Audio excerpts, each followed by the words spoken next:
change? How many lives are living strange? Where were you while we were getting high? Slowly walking down the hall, faster than a cannonball. Where were you while we were getting high? Someday you will find me caught beneath the landslide in a champagne supernova in the sky. Someday you will find me caught beneath the landslide in a champagne supernova, a champagne supernova in the sky.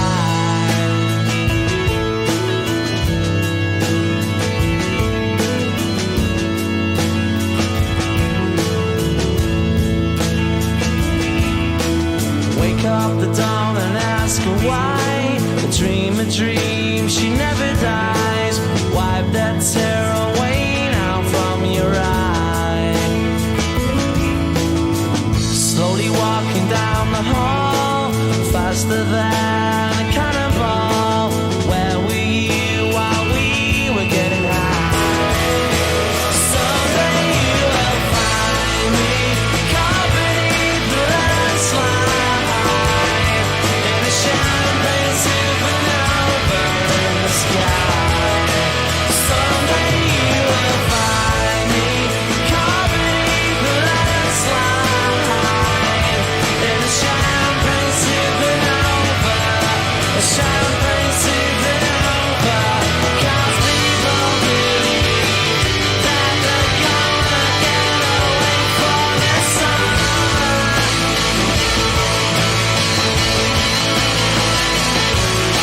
But you and I live and die, the world still spinning around, we don't know why.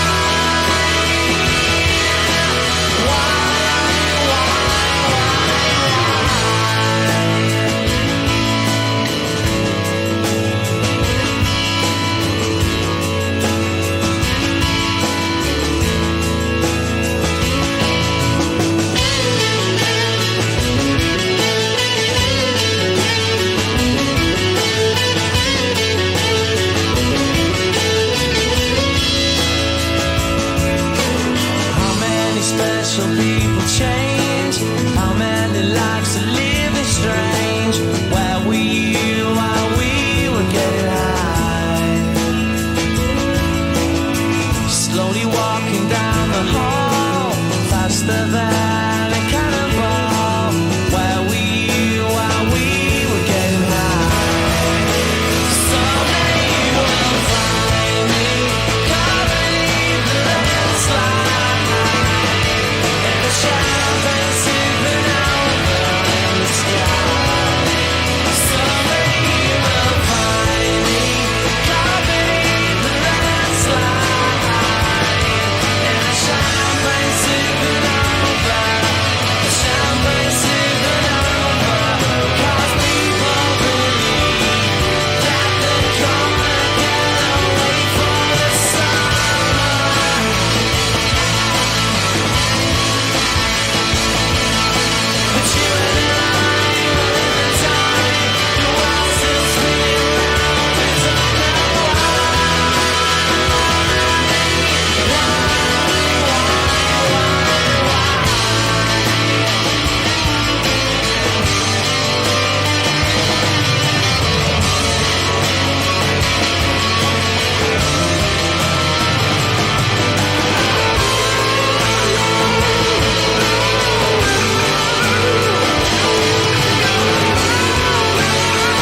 What is up, everybody? Hello, everybody. Welcome to episode number 16 of the ACC show. Happy New Year to everybody. Say hello to my friend, co-host, and esteemed colleague, C-Dog. What's up, C-Dog? What's up, Pete? How's it going, man? I'm amazing and fantastic. Thank you for asking. Me too, man. Just dang, freaking chilling, dude. Football season's winding down. Not too much going on. I kind of took a bit of a step away from YouTube lately. Been not crying so much on the internet about my terrible team. Of course, I did so today, but I just got done watching your video, and I want you to talk about that a little bit when we get into the football talk. Sure. But before we do that, what'd you do for New Year's? I'm not a big New Year's type of guy. I just we had some friends over, some of our closest friends, just two people. We have a couple friend, me and my wife do, and we just hung out with them. Freaking played. We played this game called, well, I don't know what it's called, but we call it Spy Master, and it's a card game, and we played that shit all night. We played it till like 2 or 3 in the morning. God. Yeah. It's a lot of fun. It's like you get these words. There's a bunch of cards laid out on the table, and they've got words on them. And you try to come up with a word that describes as many of them as possible. It would take too long to describe the rules. So it's not a card game with a regular deck of cards. It's like a game of cards. Right. But you don't know what it's called? A party game. Do what? Yeah, but you don't know what it's called. I think it's called Code Names or something like that. Okay. Because I know my master. My Mrs. Peete loves those type of games. We have all kinds of crazy. What's that one that she that everyone plays? Cards Against Humanity or whatever it is. Yeah. We have that too, but that one's I don't know. That one's we found better ones. My favorite of all time. This might sound bad. It's called Secret Hitler. That does sound bad. Yeah, you're right. It sounds terrible. Well,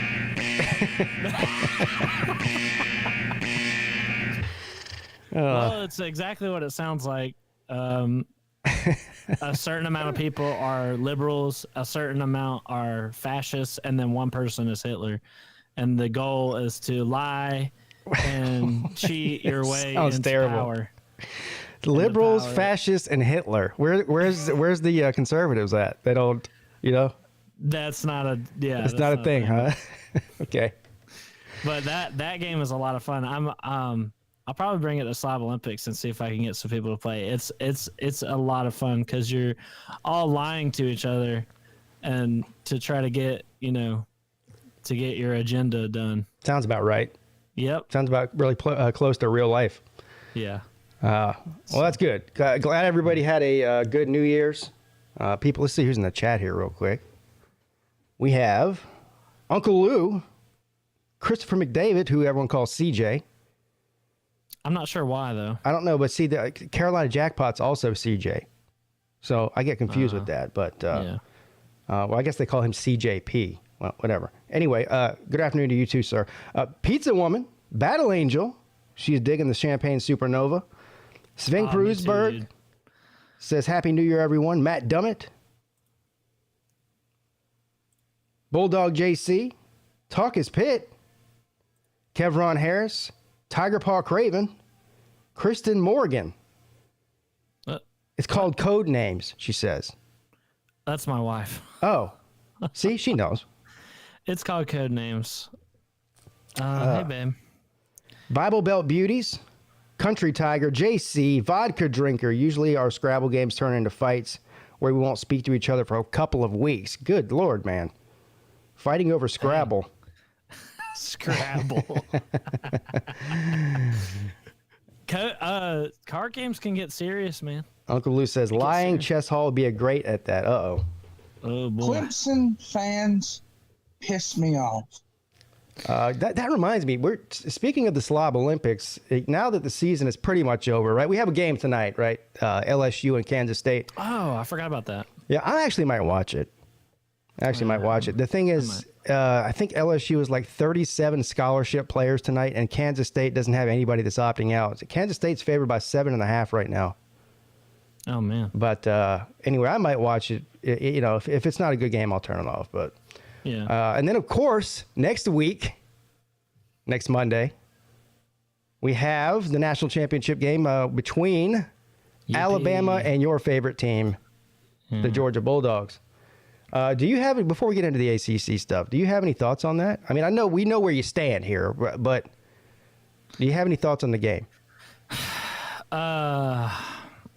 I mean, it's hard to tell because they do say about the rematches and stuff like that. You know, usually the team that lost the first time will come back and win the second time. Mm-hmm. But then you got Saban with a bunch of time to prepare, and then you got the whole Georgia. You know, listen, biased or non-biased, I won't believe Georgia can beat Alabama until I see it. That's not unfair. Georgia hasn't beat Alabama since, I think, 2007. Yeah. Now they'll play every year. So I don't know how many times, and I think it's 5 times they played. Am I right about that? I think they played 5 or 6 times, something around there between 2007 and now. And of course, they've lost all of them. Of course, holding my tongue a lot on how I feel about this game. Georgia, they have all the motivation in the world. They have to. Sure. I mean, the bulletin board material, as they call it, it's you know, it never has been easier for Georgia to be like, hey, we got blown out once, you know, but we get another shot. This is it.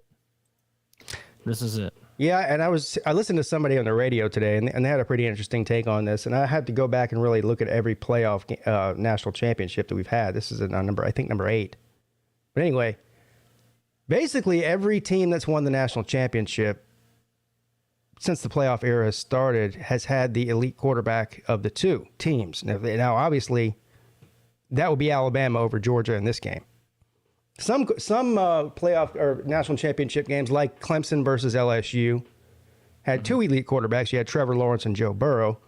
But most of the time, it's one team has a superior quarterback to the other, and the team with the superior quarterback either way. Now, I think that's probably, a coincidence, because quarterbacks are, they get the most blame and they get the most glory. But it's a team sport. I mean, you have to play defense. You have to have the guys catch the ball. You have to have guys block for you. The whole thing. So I think that might be a little bit overblown, but yeah. If you're putting this game in a one season vacuum, what you know what I mean? If you're not taking in the mental block that whatever Georgia has against Alabama, it's insane how well Alabama was able to prevent Georgia from doing everything that they've been doing easily all season, if you know what I mean. Like, especially on their defensive line. You know what I mean? How they didn't allow a single sack on Bryce Young. Yeah. Can you see that happening again? No. I'm not so sure. They'll get a sack or 2 at least. Not so sure. They did a great job last time. Jordan Davis was winded. You know, they made him a non-factor almost. You could tell he was gassed.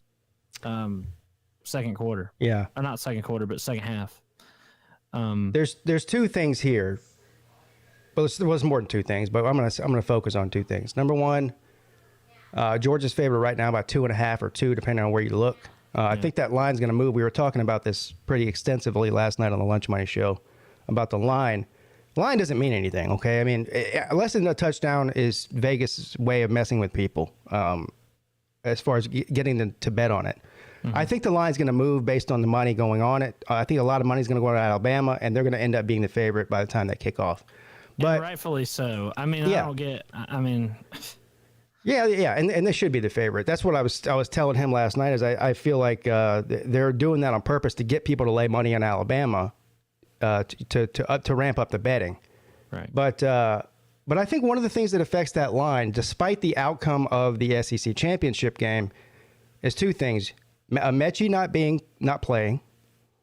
Right now, I know that Alabama's loaded with tight ends and receivers, and so losing Mechie isn't the end of the world. They've got plenty of guys they can throw the ball to. But that is one huge threat that takes in that SEC championship game. Just the threat of Mechie took a lot of pressure off of the other receivers. Absolutely. So that's number one. And I think the second thing is, what was I going to say? Shit, I forgot now. What's his face? Pickens coming back for Georgia. Mm-hmm. And now that does the opposite of what Mechie leaving does, right? So that takes some of the pressure off of the other receivers, especially the tight end Brock Bowers. Well, he played in the last Pickens did? Alabama. Yeah. He came back. He was in the he didn't play. I think he played like 5 plays or something. He barely played. He was in the Georgia Tech game. Yeah, he didn't play much though. Yeah. But just having him on the field on every play, he draws attention that normally wouldn't be there. Now, you mentioned a little bit, but we didn't quite get into it. I think the Stetson Bennett situation is going to be he's a detriment to their team. Let's call it like it is. He's not going to do well against Alabama. So historically he hasn't, right? He's played them twice now in his career, and I think he's got a total of like 5 interceptions, 3 one time and 2 the other. So against Alabama, and compared to his resume against all the other SEC teams, is a big difference because he's not somebody that turns the ball over a lot during a regular season. Saban's gonna hone in on every mistake. Yeah. I feel like Michigan, come on, Michigan, you're playing. I mean, don't even get me started on that game. It pissed me off really bad. But none of the teams were able to take advantage of that this season, except for Alabama. I think he did it once. He'll do that again. Yeah. It should be a good one. See, here's the thing. So for somebody like me, who I do not care who wins the game. I'm not rooting for Alabama. I'm not rooting for Georgia. I just want to see a good game. But somebody like you, on the other hand, outside of your own team playing, you have a rooting interest. So this should be kind of fun for you. It's not going to be fun. It will ruin my life if it goes one way. I'd much rather not have a rooting interest. Dying right after. Oh, my God! I said ruin his life. I always look for a reason to get excited about a game that my team's not involved in. And so, you have that. I have double the games that to get excited for every year. Yeah, double the disappointment. Yeah, I don't know if you're old enough to remember those Double Mint gum commercials. Do you know what I'm talking about? Where everything was double in the commercial. Yeah, it's hard for me to explain. Maybe I can pull it up on the internet and show you an old Double Mint commercial. But for you, it's Double Mint losses every week. I know, that's the funniest Georgia and Georgia Tech. Everybody's been telling me. It's so funny. Anyway. And as soon as they lose one, I don't get to celebrate a win because it's not my team. Yeah. But I only get to be miserable when they lose. Well, the good news is you already have an Alabama hat, so you don't have to buy one. Oh, reliable. Yeah. Reliable. I would like to announce here on the ACC show, and I will continue to do so for the rest of the week, that I will be streaming the game live on YouTube here. See, I have a feeling that everyone's going to, and why wouldn't they? It's like the Super Bowl of the college football, so you'll have 1 million people streaming the game. But there was for the Georgia-Michigan game too. I had a pretty decent turnout, so yeah, appreciate everybody that showed up for that. Yep. Speaking of that, so this is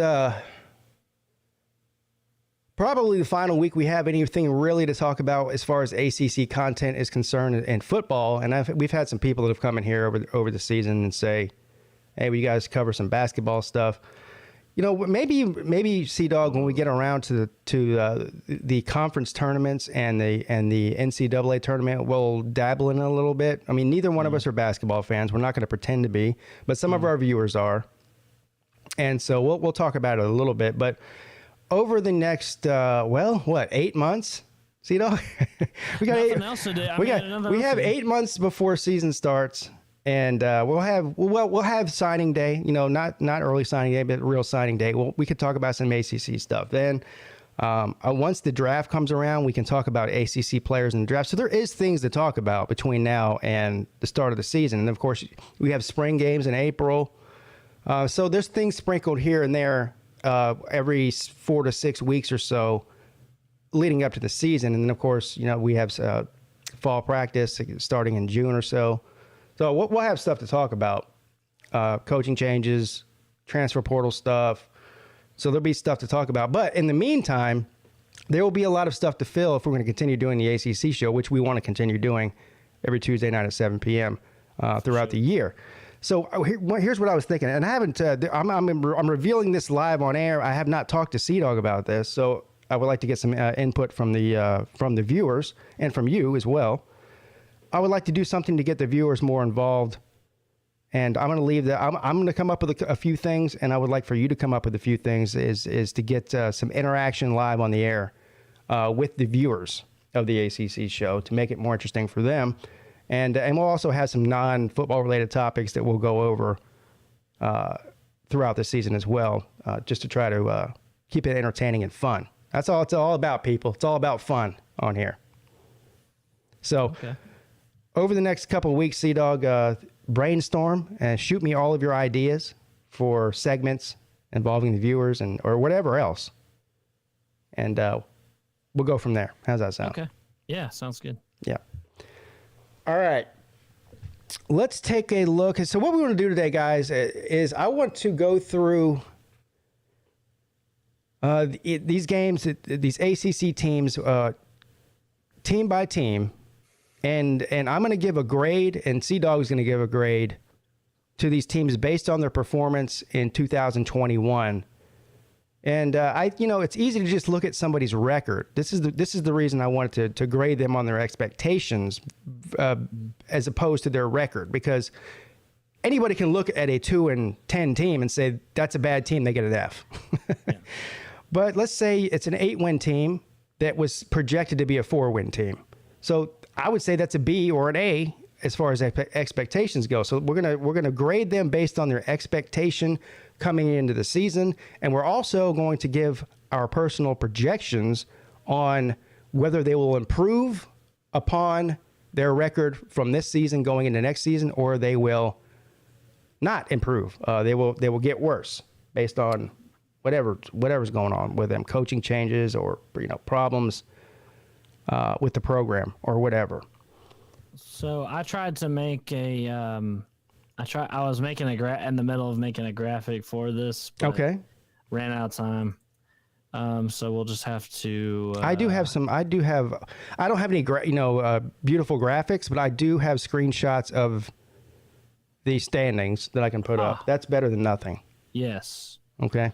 It is. All right. So let's start out with the ACC Atlantic. Let's do this. Let's start at the bottom and work our way up. Yeah, okay. Instead of starting with the top, we'll start with Boston College. So the ACC Atlantic Division, as you can see here, for all of you non-ACC people, consists of Wake Forest, NC State, Clemson, Louisville, Florida State, Syracuse, and Boston College. So we're going to start with Boston College. They came in last place in the Atlantic, which is surprising. Now, tell me this. How are they in last place behind Syracuse when they have the same conference record and Syracuse has a worse overall record? Is it because of a head-to-head? They lost to Syracuse. Okay. Yeah. I have their wins and losses pulled up, and so if you have any questions, I'll bring it up because okay. I have it pulled up right here. Great, thank you. So yeah, so now Boston College, I don't know about you, but personally, I don't know as far as expectations, if you wanted to go off of like betting, you know what I mean? Like over under projected win totals, like from a betting site or our own personal expectations. Cause I was really high on Boston College coming into let's do our own personal expectations. Yeah, I think that's more compelling. I had them at 9 wins coming into the season. And of course they wound up 6-6, but I think it's honestly not 100% their fault, because you know the story with Jurkovec going out. I mean, if you look at their record here, I know it's not pulled up on the screen, but their first 4 games, they had Phil Jurkovec playing. Actually, their first 3, and then as soon as he goes out, they lose like 4 in a row. Then they get him back, and they win like 2 in a row. And then they had 1 bad loss, and then they had a loss to Wake Forest, which I don't consider a bad loss. That's an ACC championship team. They had a bad loss to Florida State. But so taking into account Phil Jurkovec being out, I wouldn't exactly call this a bad season, just unfortunate. I agree with most of what you said there. So, but before I get into my thing here, so if you're going to give them a grade from A to F, based on their expectations, what grade would you give them? Again, considering all the things that you just said too, so it doesn't have to. On a curve. Yeah, grade it on a curve. That's fine. I would grade it on a curve, because I would be I would have, if I would have known they wouldn't have had Bill Jurkovec, I wouldn't have been as high on them. So I'd probably give them. I mean, still a disappointing season, still a head-scratching loss to Florida State with, Phil Jurkovec.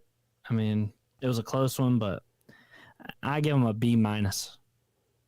Oh, that's more than fair. Yeah, I give him a B-. All right, so I'm not going to repeat a lot of the things that you just said because you pretty much covered all of it, really, as far as the expectation and the teams they lost to, the teams they beat, their overall record, and their injury issues with their star quarterback.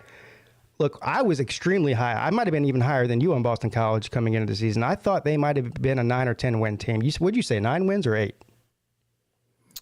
9. 9. So so we're about on the same page. I thought Boston College was going to be the team behind Clemson. Of course, I thought Clemson was going to win the ACC, win the Atlantic. Right. I was wrong about that.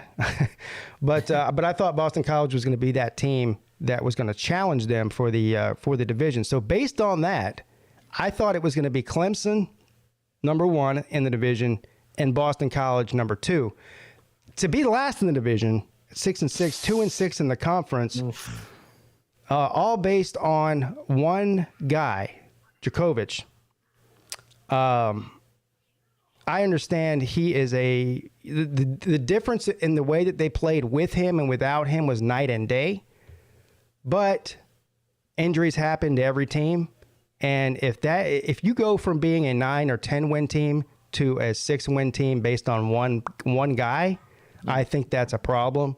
And so based on the expectations that I had for them coming into the season, despite the fact that they missed half of the season with their star player, I'm going to give them a C-. Dang. Yes, not Clemson, C-, a Boston College C-. Well, we'll wait till we get to Clemson, but that's funny. But okay, that makes sense. You were probably, I don't know. I guess we were about as high on them as each other. But yeah, I guess that's fair. I want to give a shout out to them. However, getting a nice win over Missouri, an SEC team, which not a lot of ACC teams have been able to accomplish. Yeah, wow. Without their quarterback. So I give them a little credit for that. Yeah, and who did Missouri lose to in the bowl game? I'm forgetting. Didn't they lose to an ACC team too? They lost to Army in the bowl. Oh, Army, right. Missouri no good, man.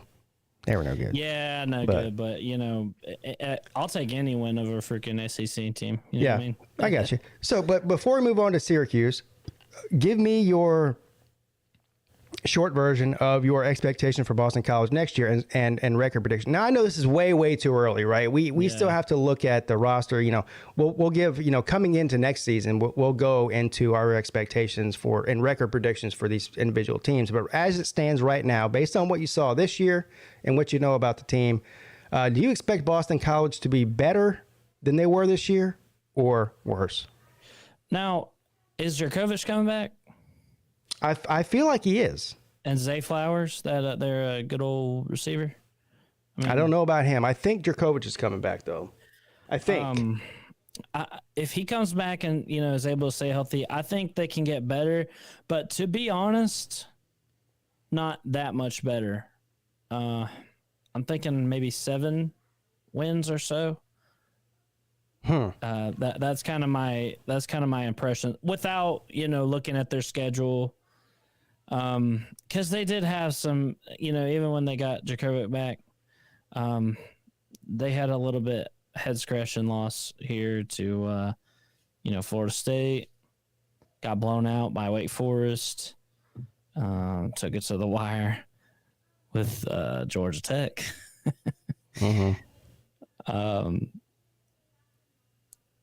But I'd probably say 7 or 8 wins. I probably put them right about 7 wins. All right, so you have an improvement there, a slight improvement. I'm not gonna lie. It's hard to tell what would have happened with Jurkovich, but when he did come back, I don't know. It's not exactly like he lit the world on fire. Yeah. So here's what I'll say. I think they're going to improve by at least 2, maybe 3 wins. So my expectation for them last year, I think will be my expectation for them again next year. We'll see if they live up to it. I think people are forgetting here that this was his head coach's second year. His first year was in the COVID year, which is basically a wash. I mean, who wants to take over a new job at a program and that be their first season? It's hard to make progress in that environment, right? Yeah, that's why I give a little leeway for that too. Yeah. So I really like him, and I think the program's heading in the right direction for Boston College standards. Now, I want to make sure that everybody understands this. All right, because I know I'll get people. Oh, Pete thinks Boston College is going to go to the college football playoff next year. No, based on Boston College type expectations, I think that they'll do good next year. Listen, a 9 or 10 win season for Boston College is really good. It's a hard place to win. It's a hard place to recruit to. Academically and geographically, right? So, yep. I expect an improvement, and I think that they could be closer to the top of the ACC Atlantic than the bottom, like they were this year, coming into 2022. Syracuse. There you go. Syracuse is a tough one, to be honest, because. Okay, I expected Syracuse to be like a 3-win team, which they exceeded. However, in their losses, they weren't exactly competitive. I can run over it real quick, their schedule. So they whooped Ohio. They beat Rutgers pretty good, not bad. Beat Albany, beat Liberty, which was a surprise. You remember that? That was surprising at the time. Mm-hmm. That was. Yeah. Lost to Florida State in a close one. Lost to Wake Forest in a close one. Lost to Clemson in a close one. Mm-hmm. Lost to Virginia Tech. Blew out Boston College. Got blown out by Louisville, got blown out by NC State, and then got blown out by Pittsburgh. So all of the teams they got blew out by were ranked teams. It sounds to me. Except Louisville. Except for Louisville, okay. Yeah, NC State, Pitt, and Louisville were the 3 blowouts. Yes. But they held their own against Wake Forest, Clemson, Florida State. Mm-hmm. And they beat Liberty. Oh, no, they lost to Rutgers. I'm sorry. Yeah. So, and they beat Liberty. So, hey, I mean, this is pretty good expectations. Are Are they talking about firing Dino Babers? I haven't heard anything like that. I've heard whispers, but I mean, I don't know why they would. I mean, it's Syracuse. Right. You would have liked to see him get to a bowl. You know, it was attainable. It was very attainable. But I mean, Syracuse is at the point. I don't know why you would fire Dino Babers. Honestly, I mean, what do they expect? And you know, I could see them maybe getting a hot candidate from the group of five. Just wants to use Syracuse as a stepping stone to get to a better program. But other than that, who are you going to get that's as good as Dino Babers to stick around for that long? Mm-hmm. I'm actually surprised Dino Babers hasn't had offers at other places. Right.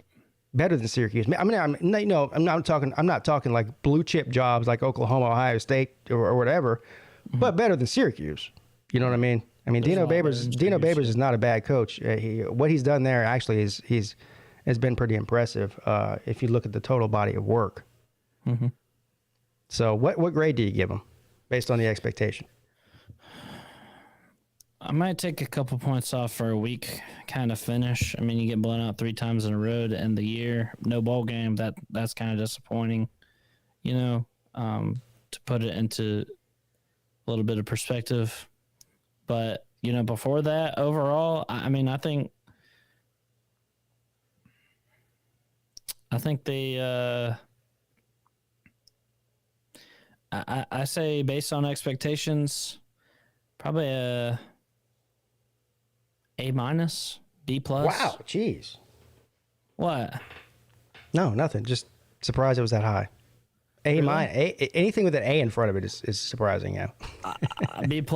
I B- thought. okay. I mean, let's be honest. I mean, I thought they'd be god awful. You know what I mean? Yeah. Well, some would say some would say that 2-6 in the ACC and a losing record overall is god awful in the conference, but. Well, I said based on the expectation for that school, so that's fair. Remember week 1 we were talking about them losing to Ohio? Yeah. I mean, that's the kind of expectations I had for them, but no, they exceeded it a lot. I'm actually, you know, I'm not going to go through a whole thing about we pretty much covered everything with Syracuse. Here's what I'll say. I think that I'm going to do the same thing I did with Boston College. I think it was an average compared to the expectation. Syracuse, in my mind, is annually basically a 5-7 team. The outliers are those 1 or 2 years when they win 8 or 9 games, like they did 4 years ago. So I'm with you. I think the definition of average compared to your expectation is C. So I'm gonna give them a C. There you go. You're a lot harsher on these teams than I am. Maybe I'm a bit of a homer. Maybe. Maybe. All right, Florida State then. Hold on real quick. Based on the expectations for Syracuse this year, what do you think next year? Oh, that's right. I'm going to be honest. I have no idea. Probably about the same. Yeah, I'm with you there. We can move on. Yeah, so next year Syracuse will be, I'm going to say 6-6. How about that? So a 1-win improvement. I think that's reasonable to expect a bowl, you know? Yeah. I think that's reasonable. And that should be their goal every year. Yeah. Yeah. All right, moving on to Florida State. Okay. Now, I'm not going to be as gracious with Florida State. Not going to be as gracious. Good. This was a disappointing year. I had them. Well, my expectations for them was 6-6. Of course, you throw in a loss to Jacksonville State in there, and that just doesn't help. No, that kills the grade. That takes you down a complete letter grade automatically. That's you know how when you don't turn in an assignment and the 0 brings down your average like an insane amount. Exactly. That's like that. Yes. That's that. Yeah. A huge stain because they could have gone to a bowl and got a nice bowl win. Now, do we factor in recruiting to this? Because they're killing it in recruiting, killing it.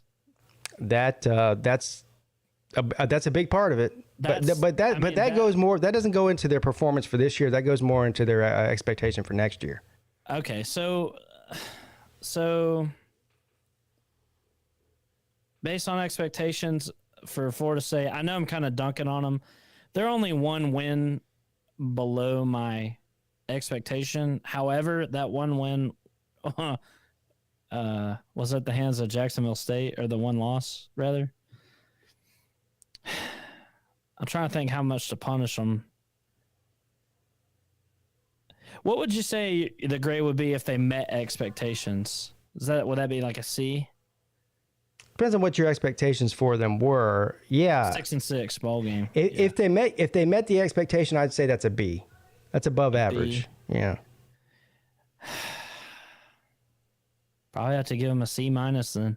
In that case, C-. I'm gonna have to agree with you. I mean, that's just not good, man. My expectation for Florida State was 6 or 7 wins based on the schedule, based on like you were talking about the recruiting, based on the quarterbacks they had playing for them at the beginning of the season. Yep. Look, man, they started out the season awful.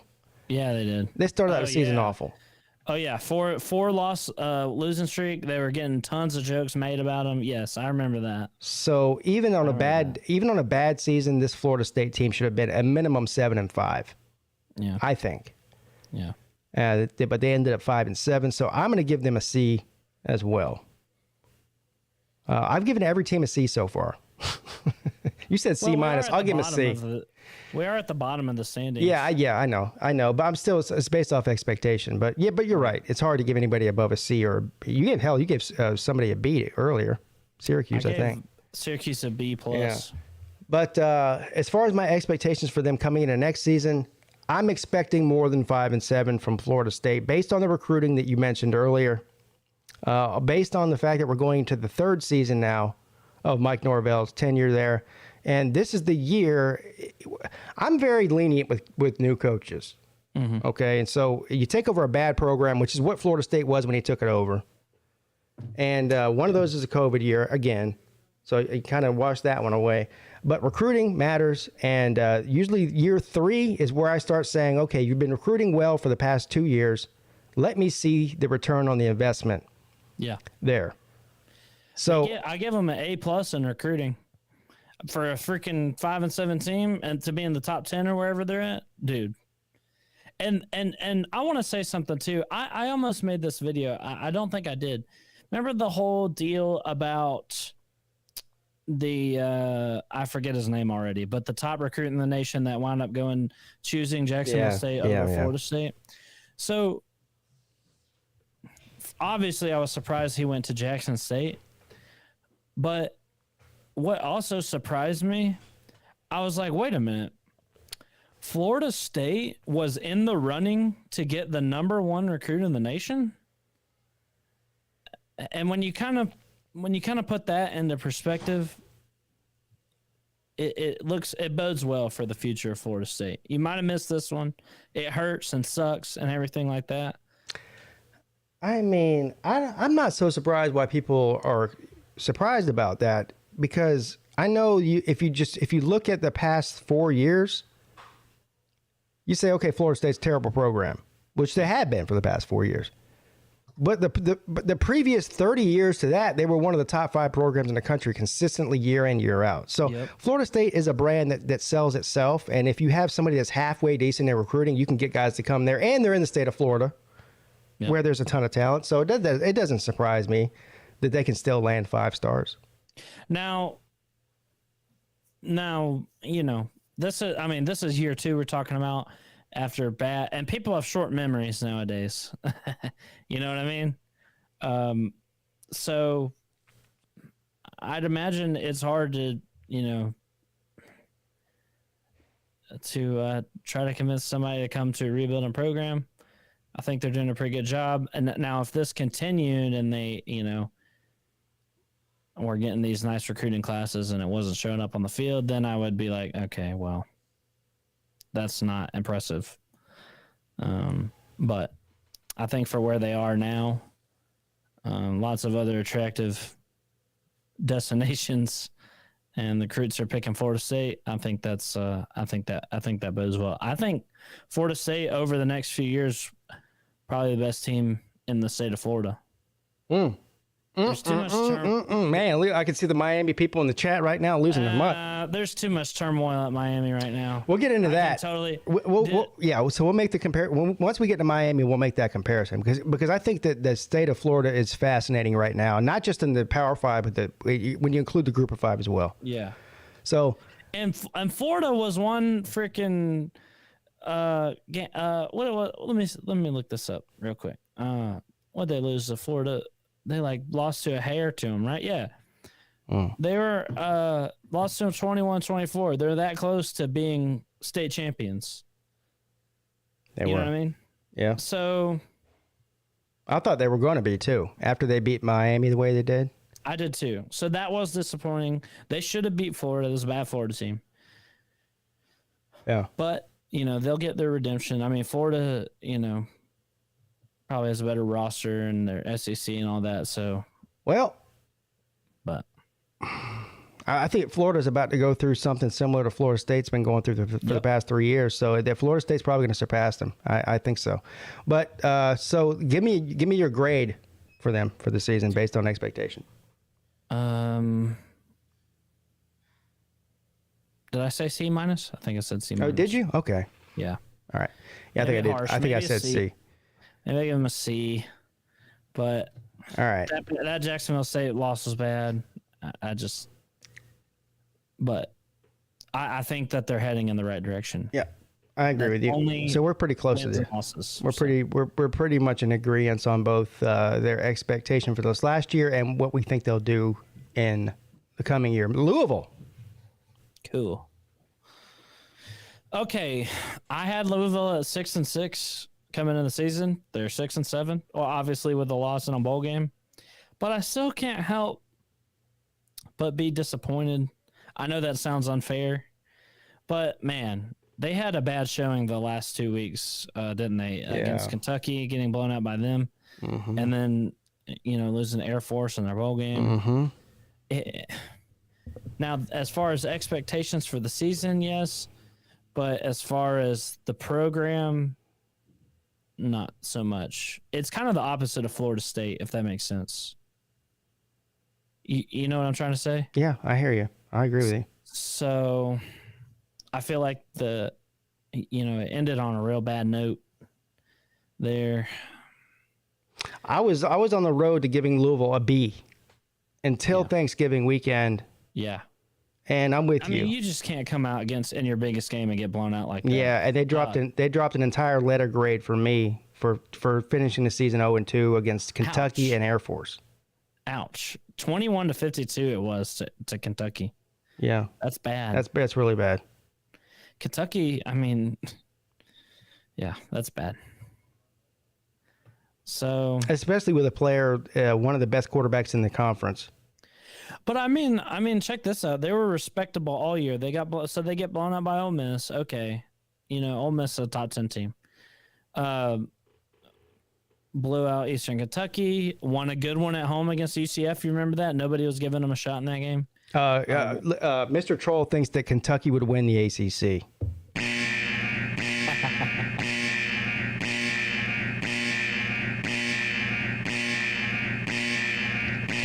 Congratulations! You tried and you failed miserably. The forecast for today is partly stupid with 100% chance of dumbass. As you were. Geez. You dumb as hell, boy.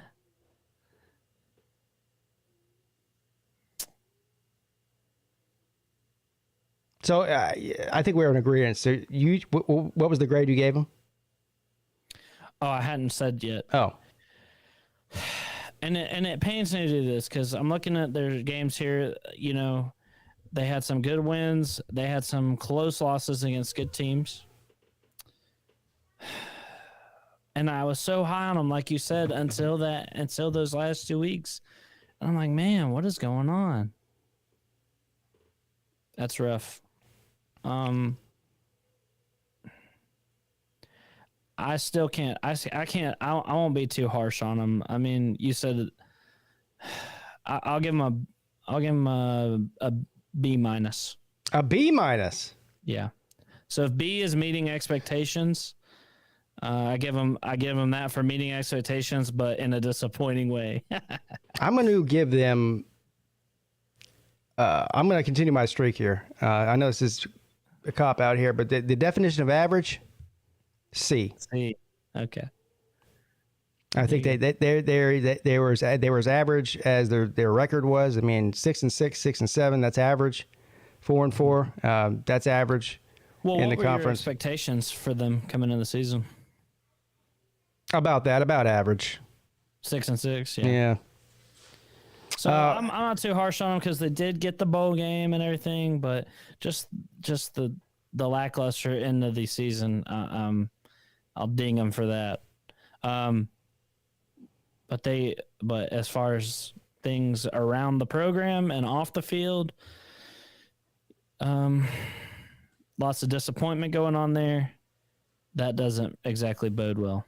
Like kind of like the opposite of Florida State, like I was saying. So, yeah, I wish I had more contact with Louisville fans because the ones that I do have contact with seem to be getting a little bit impatient, I think, with Satterfield. They've invested a lot of money into that football program since they joined the ACC. Mm-hmm. And they want to be competing for the division and for the ACC championship, and they haven't been anywhere close to it. So I say that. Well, they were close to it somewhat with Lamar Jackson, right? Somewhat. But. So for a Louisville fan, this might have been a terrible season. Yeah. But for me coming in, I wasn't that high on them. So that they did great this year compared to last year. Last year they were just terrible. That was COVID year though. Mm-hmm. So I don't know. So I won't be too harsh on them, but I now for this one I will say they need to improve next year. Yeah. So my prediction for them next year is probably maybe flip the overall record from 6-7 to 7-6. Unfortunately for them, if they can win 8 games or 9 games, I think that would be an improvement and a reason to not jump off a cliff and fire Scott Satterfield. I think he's playing for his job, coaching for his job next year, though. I do. I think so too. Yeah. He's one of the guys that's on the hot seat for sure. Yeah. Mm-hmm. So is Malik Cunningham coming back? I think he is. I was about to ask you that. Yeah, I don't know. It's hard to keep up with it these days with whether or not people are coming back or not because it's a daily. It's just something until they say they're leaving, you don't know. And now I think he has another year left, and I don't know why he would leave based on the season he had this year. He probably should stay another year, but now and when they do announce that they're leaving, there's so much going on with football like these past couple of weeks, I'll forget it. But I'm sure I'll be an expert on their whole roster by the time the season comes around. Yeah. So don't worry. Me and Pete are gonna. We'll have full season predictions in the off season when we have time to really look at what's going on there. But I would expect it. There needs to be an improvement this year. Satterfield's been there long enough. I'm a fan of his too, so I actually want him to succeed. I don't like the constant coaching turnovers. Yeah. So, all right. So we both give them. What'd you give him, a B? Minus. B minus. A B minus, and I gave him a C. So, all right. Moving on to the Clemson Tigers. I'm not gonna be so gracious with the Tigers, buddy. Okay, well, let's start off with this. What were the expectations for Clemson this season? Because I thought that they could win the national championship. That was one of the expectations. Yes. Yes. Now, if you ask me, getting to the playoffs would have been. Would you say that would be an A? Sure. Or anybody that gets to the playoffs is an A. Yeah. Yeah. Yeah. So, based on that, geez, man. Geez. You had all your players leave, all your coaches. Lost to daggum NC State. But I will say, you play DJ, you rode with DJ all the way through. Dabo clearly has a culture. They didn't quit or anything like that. They were super stoked. They finished strong with the win at Iowa State in the Cheez-It Bowl, and the team wanted to be there, had no opt-outs, big time points for that. But I mean, there's no moral victories or anything like that. No moral victories. If you're talking about I don't think the sky is falling at Clemson. I think this was a disappointing year, but I think they'll bounce back to national relevancy, as soon as next year. I think they'll get it righted quick, but definitely took a hit in recruiting this year. But we're grading on the games, right? So yeah, grade them on the season based on the expectation. Yeah, man, I have to go with like a C-, which sounds so funny and hilarious, but sorry. Hey, don't apologize to me. I might get my worst grade. I mean, I'm sitting here thinking they're going to win the national championship. They go to the Cheez-It Bowl. They win it, granted. But yeah, I'm going to have to go with C-. Okay. So my expectation for Clemson as a fan is never for them to win a national championship, ever. I never picked my team to go undefeated in the regular season. I never picked them to make a playoff, and I certainly never wanted to pick them to win a national championship. I would say even if you're an Alabama fan, picking your team to win a national championship every year is a little bit, it's a little bit conceited. There's only one team that does every year, and it's hard to do. Which is what makes what Nick Saban has done in his career so spectacular and amazing. Yeah, and the fact that Clemson's done it twice in the past 6 years is also amazing. Mm-hmm. But I would have expected this team to win the ACC. Okay, they came in third place in their own division. Now, there's a lot of different reasons you can look at, and I'm not one to make excuses. So excuses are like assholes. Everyone's got one, but. The fact of the matter is, very, very young team, riddled with injuries. This is the most injured team, at Clemson team I've ever seen before, certainly under Dabo Swinney. But that's not an excuse either. The way that they've been recruiting, you have a lot of depth. But youth and injuries killed this team early. And here's a funny stat for you. If Georgia beats Alabama in the national championship, Clemson will hold the record for win streaks in all of the Power Five with 6. Wow. So every team, just think about that. If Georgia beats, I really hope that doesn't happen. If Georgia beats Alabama, Clemson will have the longest winning streak in all of the Power Five with 6 wins in a row. Yeah. So based on the expectation that I had for Clemson coming into the season, I'm going to give them a D. Damn. Because I think that. Damn. And look, going like. No, I'm going to give them a D. I thought you were setting up to give them like a nicer grade. No, I'm going to give them a D. Because in my mind, despite everything that's happened with the injuries and the youth on the team and everything, they are still so much more talented than everybody else in the ACC right now. There's really no excuse for it. Yeah. And so, look, I'm happy with the way this season ended with them with 6 straight wins, and they've had some dominant wins there towards the end of the season as well. Yeah. And look, the games that they lost were all to ranked teams: NC State, Pitt, and Georgia. Mm-hmm. So those aren't a bunch of scrub teams. Now the NC State game, Clemson probably should have won that game. They lost it in double overtime. But anyway, it is what it is. But Georgia and Pitt losing to those two teams this season is not, I don't think that's embarrassing at all, especially since it wasn't like they got blown out. All those games were competitive and close.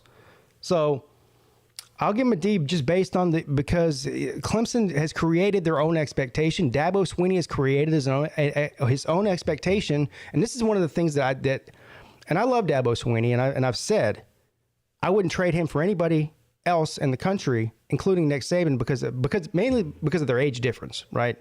Mm-hmm. But my biggest criticism of Dabo Swinney is that he creates the high expectation, the whole best is the standard. A mantra that he has around there, and then when they don't live up to the standard that he sets, he goes, well, you guys are spoiled fans, and you're just, you're used to us winning so much that you get mad when we don't win enough. Well, you're the one that set the expectation. So being the fact that he set the expectation and didn't live up to it, I'm going to say I'm disappointed with the season. Now, being disappointed with a 10-win season, how many teams can say that? Right. So I don't want to sound like I'm being spoiled or anything here. I don't think the team's anywhere close to going off a cliff or anything. But if I'm just talking about looking at the season as a whole in a one-season scenario, not last year, not next year, I'm going to give him a D.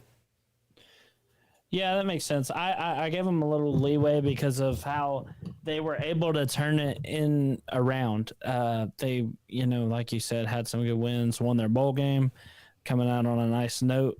That's impressive, especially considering how terrible the offense was towards the beginning of the season, having the close game with Georgia Tech and whatnot. So I'm a little bit easier on you, but yeah, I can see what you mean.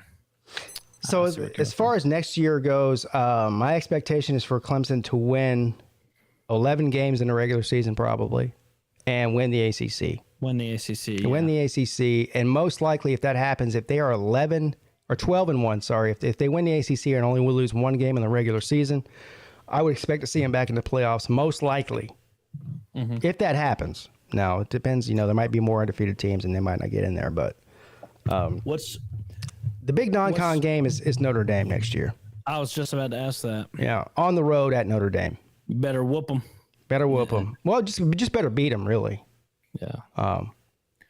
So that's my expectation for them next year, and I know that's going to be a lot of speculation in the offseason about whether or not that's possible with losing Venables, Elliott, and now multiple assistant coaches. The latest one was yesterday was Todd Bates, the defensive tackles coach, who's been there for a long time, is now the the assistant head coach and co-defensive coordinator at Oklahoma. So he followed Venables to Oklahoma. So a lot of changes going on right now at Clemson. But not changes for the wrong reasons, right? A lot of times coaches leave because the program's falling apart. I don't think that losing offensive coordinators to head coaching jobs in the Power 5 is considered falling apart. It's considered, when Nick Saban does it, it's a coaching tree. When Dabo Swinney does it, it's falling apart. All right? Right. So I'm not worried in the least bit about that. And next year's team is going to be very much more experienced. This was a very, very young team, both offensively and defensively. So. Yeah, as far as the whole losing coaches things, I mean, I think it's a little too early to call the sky is falling. I think next year, if you have a similar year, then we kind of look and be like, oh, God, what's happening here? We'll have to see how Dabo responds. I think he'll be fine. But yeah. Yeah, he knows what he's doing. Yeah. Now, I mean, it is it's a lot of pieces to replace in the puzzle.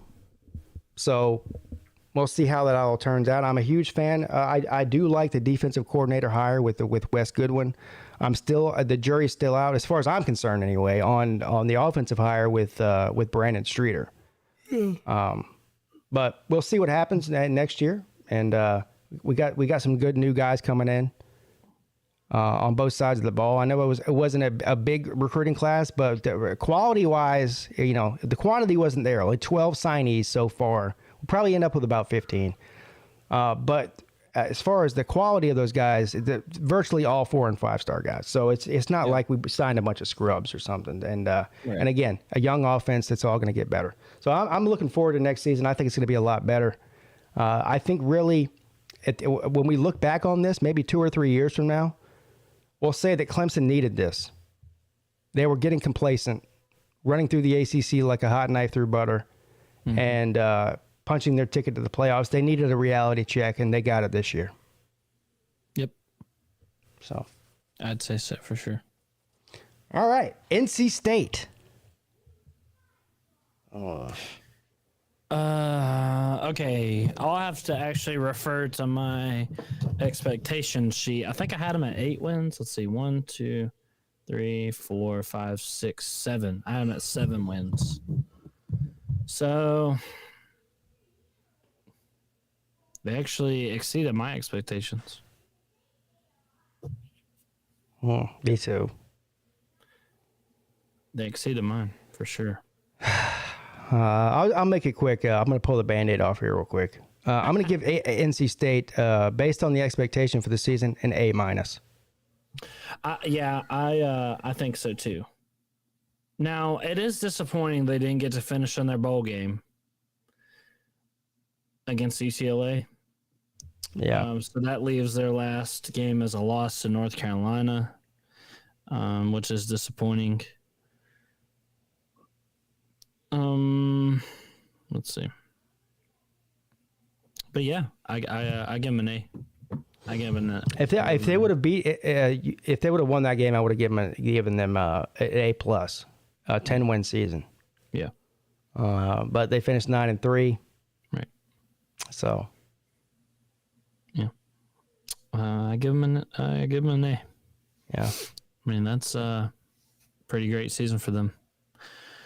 Dave Can Dorn. they build on this? Can they stay this successful? Oh, expectations for next year in the toilet. 6-6.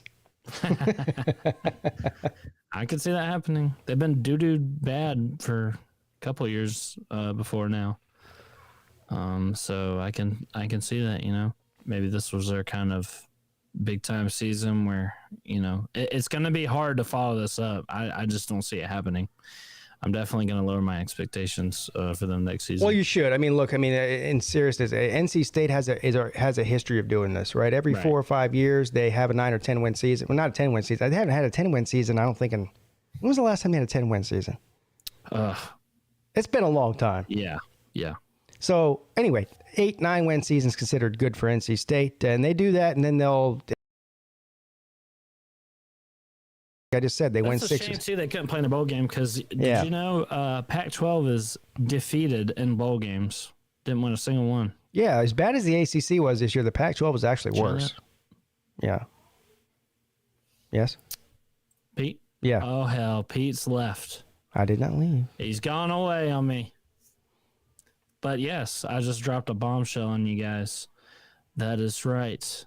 Pac-12 is defeated in bowl games. 0-6, I think it is, which is pretty bad. That's like half the conference. So, the other half was bad enough to not freaking have made it. And you guys can hear me, right? Yeah. So, hey, Pete, I don't know if you're. Can you guys hear me, or is it just Sea-Dog that can't hear me? Or...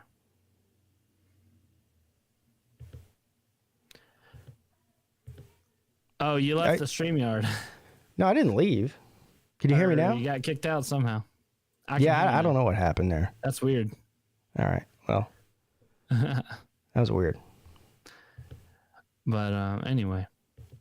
There we are. So NC State, going to lower the expectations for sure for them next year.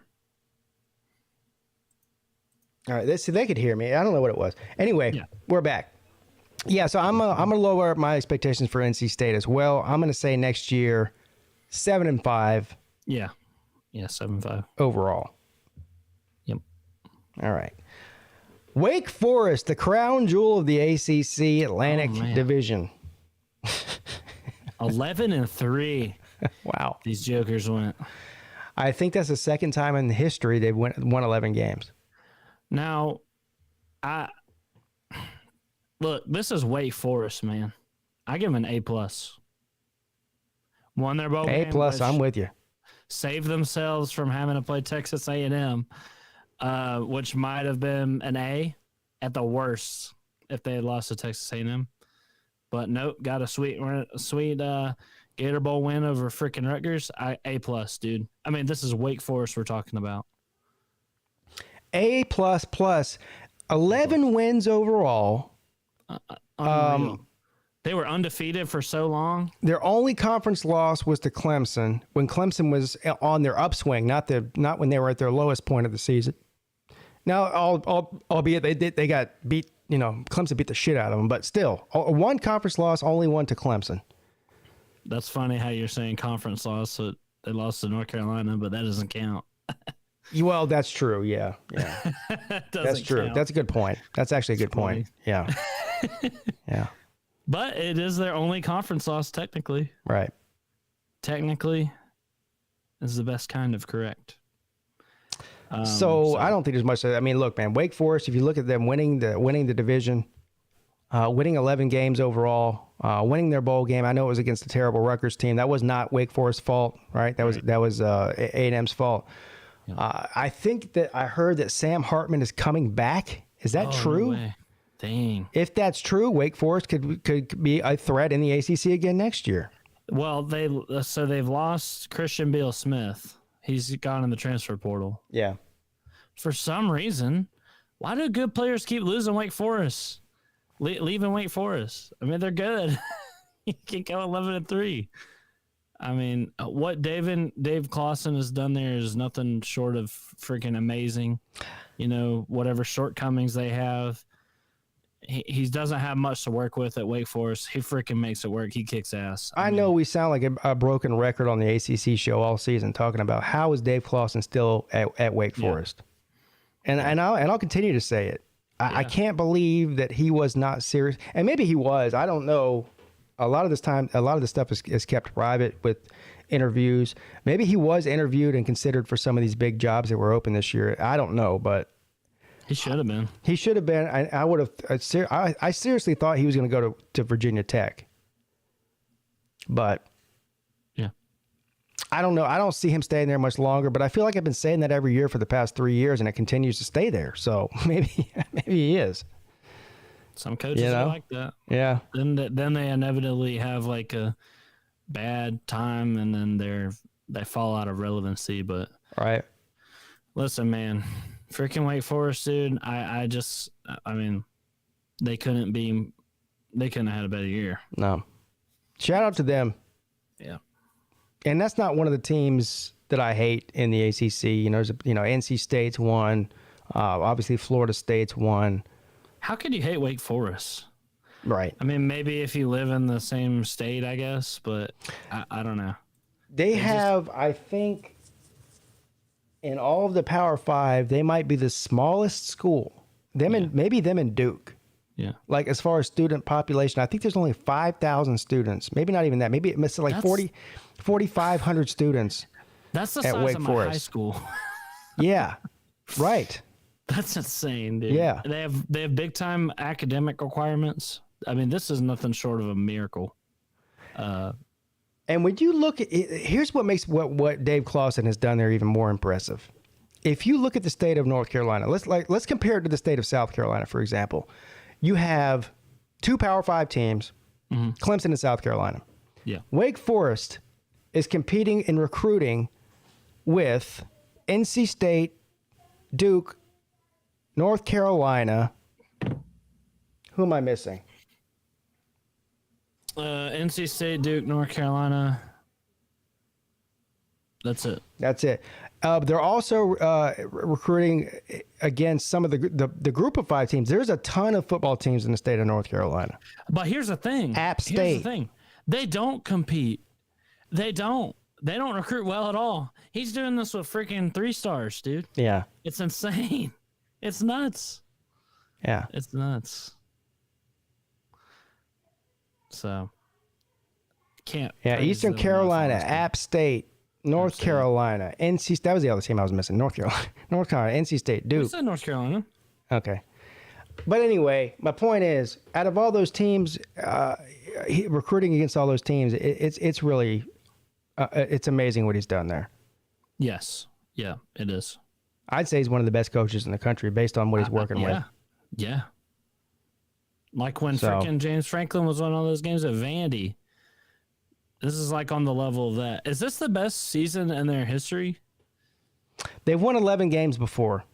Okay. So I mean, it's up like this is their ceiling. A long time ago. I don't know how long ago it was. This is their ceiling. Yeah, this is their ceiling. He's literally hit their A+. Well, I mean, look, less than 1% of the teams in the country win 11 games every year. Yeah, so, I mean, they're an elite category. I don't care what conference you're in. People say, oh, it doesn't matter. any conference, ACC, down all the way down through the group of 5 teams, winning 11 games is a feat. Yeah.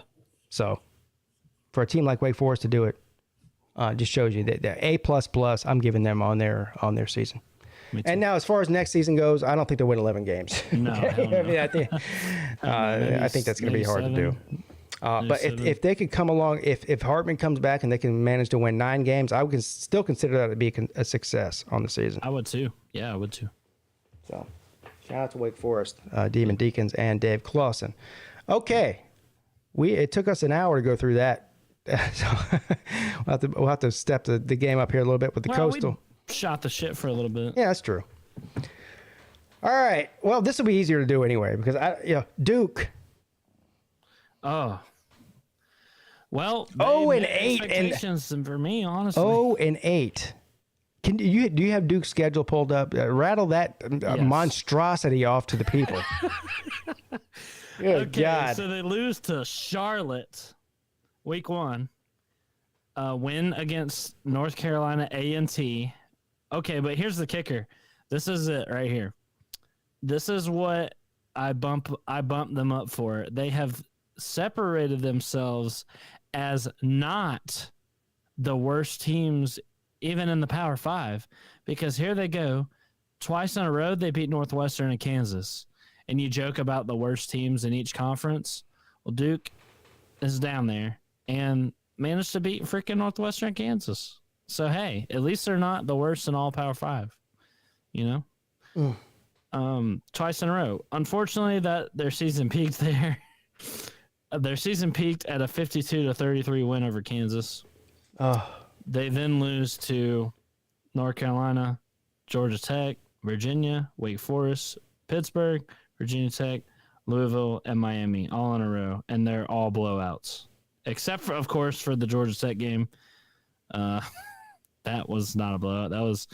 Took a miracle freaking win for Georgia Tech to come back and win that game. So, pretty terrible. And, of course, they let go of Cutcliffe after that. Imagine firing David Cutcliffe like it's his fault. Right. But is there such thing as F-? I'm giving them an F-. Hey, listen, they met my expectations. Look, I had them 3-9. 0 wins in the ACC. I had them 0 wins in the ACC. Good God Almighty, man! How can I? I mean, we're grading off expectations. How can I? Like, I expected this. How can I? All right. So, what are you giving? What's your grade for him then? I'm giving him an F-. I don't care about what. I don't care about that. F-. Oh, jeez. I give him at least like a D. A D. All right. A D. So, all right. So, what about next year? What do you think? That won't be any better next year. So, I'm gonna say worse. You know what I'm doing? I'm gonna say 1, and I don't know what their schedule looks like. I'm assuming they're gonna play one, FCS team or something. Yeah. They might lose that team for all I know. But yeah. I'm gonna say 1-11 instead of 3-9. So they're gonna be 2 losses worse next year than they are now. I feel bad for giving. I feel bad for giving them a D for literally meeting my expectations. Well, don't feel bad. They should feel bad. Again, like I just mentioned, you look at Wake Forest, the opposite. These are 2 similar schools academically. Yeah. 2 schools similar with the size of the student body. 2 tiny, tiny schools in the country in the Power 5, and somehow Wake Forest manages to win 11 games, and Duke 0-8 in conference, 3-9 overall. Yeah. There's the difference in the way the football programs are run, and how important football is to your school. Duke is a basketball school. We all know that. But the difference between 11 games and 3 games in-state competition is huge. So. Yeah. So moving on from that terrible monstrosity. On to the next one. I'm going to go ahead and give you the floor, and I can't wait to hear this. So, the Georgia Tech Yellow Jackets, 2-6 in conference, 3-9 overall. Go ahead. All right, look, we had one bright spot this season. Oh, unless you count the amazing loss to Clemson. Have one bright spot this season when we blew out North Carolina. So maybe that saves us from the F. I mean, it's an F. F. I give us an F.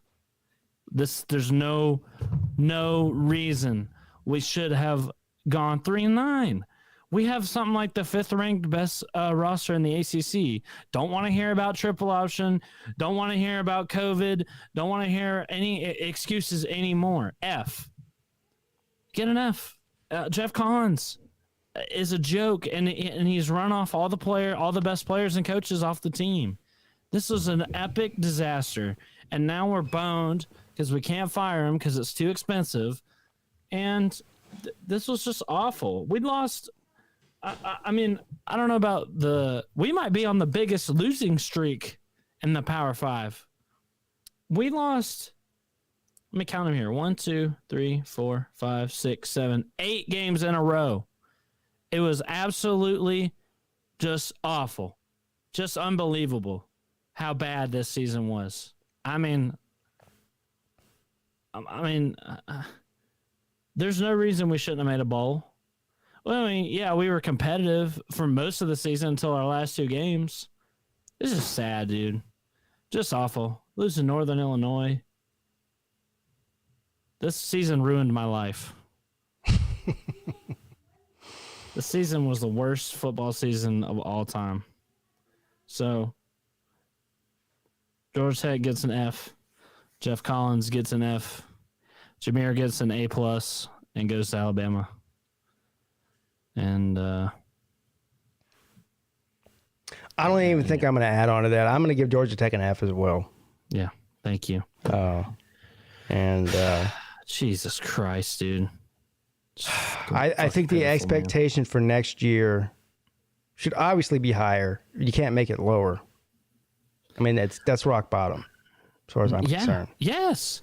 And people act like this is normal for us. Like, we're not Duke. We're not. No, that's Vandy. not normal. No. We're not Vandy. We're not this is the worst season in school history. Well, since Jeff Collins has got here, the worst 3 seasons in school history. This is not normal for Georgia Tech. I don't know what this is like. Paul Johnson, yes, he did have a 3-9 season. Well, he had tons of injury. It was the year after we had gone to the ACC championship. You know, he lost a bunch to the NFL. And even in that year, even in Paul Johnson's worst year, he beat like number 2 FSU. So I just really don't. I just don't. This is not normal for Georgia Tech. Okay, this is not right. This shouldn't be happening. Jeff Collins is a clown, a joker, a trickster. He's tricked me and everybody else, and we're stuck with him. And for one more year, at least. I just hope that this doesn't cause permanent damage to our football program, because in my opinion, this is a very important time in college football. There's a big change going on with the conference realignments and stuff like that, and you want your team to be desirable. Well, we're not at all, you know. And so that's not right. This might be even more painful than, you know, reflecting on the 2021 season is predicting the 2021 season coming up without Jahmyr Gibbs on the roster. So what's your expectation for them next season? You know, I said this. Our offensive coordinator is so bad. I could see this new guy coming in. He has a pretty good track record. He was at Notre Dame when they, when they went to the playoffs, won the Broyles Award. I can see him coming in and doing a better job and maybe getting us a couple more wins. I doubt we'll make a bowl. But that would be sad if we were better, because all I could think about is what could have been if the changes were made when they needed to be, which was last year. Sorry. I'm laughing at a comment. And Benji Holland says Jeff Collins is not smart enough to even be a trickster. dude, maybe it's his agent and whoever it is that got him that freaking contract that he didn't deserve. Yeah. The 7-year contract where he's paid the entire buyout if he's fired before the end of the 4th year. Whoever signed that is the trickster. I mean, he's a scam artist. He's a liar. He's a crook. He has no shame. And he's just in over his head. And I bitched about this enough. All right. But I just don't see us being... I don't know. We might not win a game next year. Well, I'm not going to go that We're far. going to be terrible. We're going to be terrible next year. I think you're going to see more of the same than you saw this year. Listen, it's a Jeff Collins coached team. It's going to be bad. So I give him an F based on the expectation coming into this season. I do too. And I give them a high probability of being similar next year, maybe 4 wins, but not a bowl team. And that will lead to Jeff Collins getting fired, by the way. Yes. If he doesn't make a bowl, I can't imagine how I would have an epic meltdown if they kept him after not making a bowl. But even if he makes a bowl, I really am just tired of seeing Jeff Collins. Like, if he makes a bowl and all of these crazy issues are fixed, have you ever seen a high school game? Football game? I'm sure you have. Of course I have. Right. So I've been in high school before. You know how just kind of sloppy it looks? Yeah. That's like watching the Jackets play. Yeah, it is. And it's like He just called the Georgia Tech a high school team, everybody. Everybody's no listening. Fucking idea how to run a football team.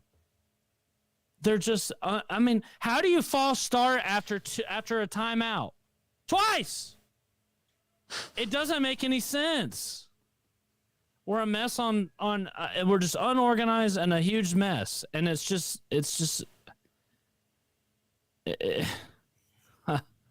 unbelievable, man.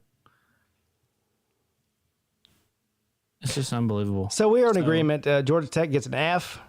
Yeah. And we don't expect much different from them next season, unfortunately, for our man Sea-Dog here. Yeah, and I got a lot of jokester freaking UGA fans in the comments. Well, what'd you expect? Yeah, whatever. It's so funny, you guys. Dust off your fucking 1980 VHS tapes. And fuck Georgia, man. Fucking think they're hot shit with all their fucking recruits in the world and got the trophy case of Vandy. Yeah, act like it's not. I mean, still living in 1980. Guess what? You haven't won the national championship yet. That they fucking act like they do. Choke artists every year. You know. I guarantee you, if we had 3 5-star quarterbacks, we'd be playing them instead of the damn walk-on. That's probably true. You know, we had a shitty walk-on this year. He didn't see the field. Even Jeff Collins knows not to do that. Oh, damn. Idiot Georgia fans, dude. Damn. Yeah. No. Please don't do it. Damn. Yeah. Even Jeff Collins can figure out how to play the best quarterback. Should we move on? Yeah, let's move on to North Carolina, which, by the way, I'll lead this one. You've been leading most of them off. I'll lead this one off. Go ahead. F- based on expectation. Yeah, I'd agree. F- based on expectation. How you lose to South Carolina at the bowl game? Oh, dude? my How God. you lose to Georgia Tech in blowout fashion? They lost to Florida two State. of the worst teams in football, Georgia Tech and South Carolina. And both of them were blowouts. God damn. Both of them. And they were blow preseason top 10, preseason Heisman contender Sam Howell. Hell, they even this year they have a top 10 recruiting class in line. Better recruiting class than Clemson. Mac Brown, Hall of Fame head coach. Weak division, ACC Coastal.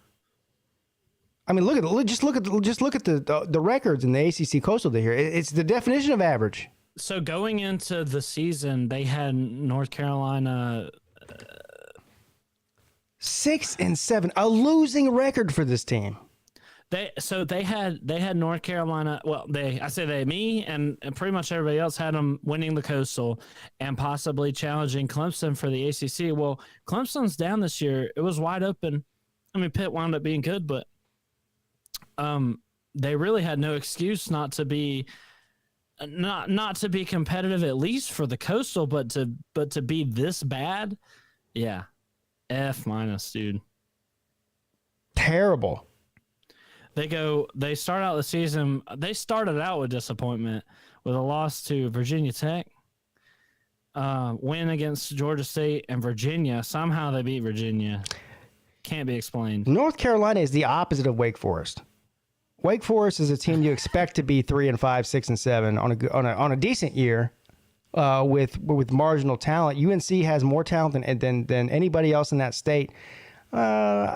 Maybe close to NC State talent-wise, probably more talented. It's based on the recruiting lately. And just shit the bed year after year after year in the big game. They don't just lose one game to a team they're not supposed to lose it to. They lose multiple.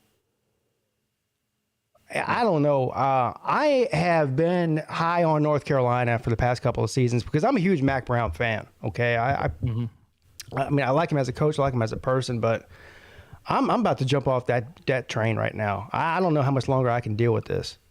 Maybe the game's just passing by. It seems like inconsistency has been, even last year when they garnered all the hype, coming into this season, they had some inexplicable losses.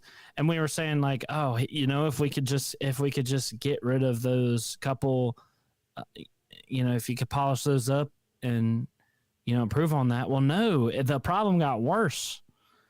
And it's not like it's not like they didn't have any good win. It's not like they're beating scrub teams. They were beating good teams, but losing to terrible teams. They're Jekyll and Hyde. It's just so weird this season, but disappointing nonetheless. Yeah. Beat up Duke, lose to Florida State for the second year in a row. Like, you can't get your guys fired up for, kind of ruining your season last season. Can't get them fired up for that. Beat Miami. Lost to Notre Dame. Beat Wake Forest, the freaking darlings of the ACC. Ended their undefeated streak. Brought the Wake Forest undefeated season to an end. It's crazy. And lost to Pittsburgh in a pretty good game on a freaking Thursday night. Finished with 2 terrible losses. I mean, I'm not trying to justify anything. It's an F- for sure, but just very weird and unexplainable. It is.